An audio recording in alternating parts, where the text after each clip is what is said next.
क्या औरत तरावी की इमामत करा सकती है? नहीं करा सकती।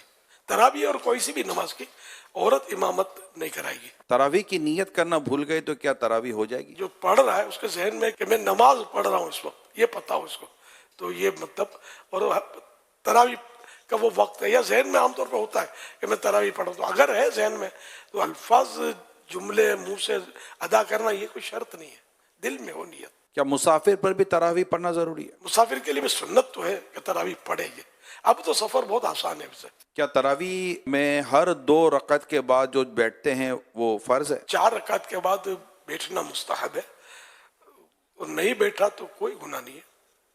4 रकात के बाद 4 रकात, इसको तरवीह बोलते हैं 4 रकात को। क्या तरावी पढ़ने के लिए रोजा रखना जरूरी है? रोजा रोजा है, तरावी तरावी है।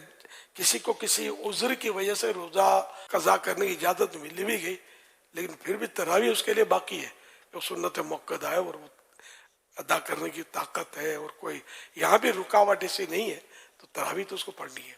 महल्ले की मस्जिद छोड़कर दूसरी मस्जिद में तरावी पढ़ सकते हैं? बेहतर यह होता है कि अपने मोहल्ले की मस्जिद में बंदा पंजगाना नमाजें पढ़े, लेकिन जहाँ जुमा होता है तो वो जुमा पढ़ेगा। तो अगर तरावी इस तरह किसी और मस्जिद में जाके पढ़े तो कोई गुनाह नहीं है। ईशा की नमाज से पहले तरावी पढ़ ली तो क्या हो जाएगी? ईशा के फर्ज के बाद ही तरावी का टाइम शुरू होगा, ईशा इससे पहले नहीं होगी। ईशा की जमात मस्जिद में हो गई तो क्या वो तरावी की जमात पढ़ सकता है? मसला ये है कि ईशा के फर्ज नहीं मिले तो तरावी तो पढ़ सकता है बाजमात। बेहतर है कि वित्र बाजमात ना पढ़े।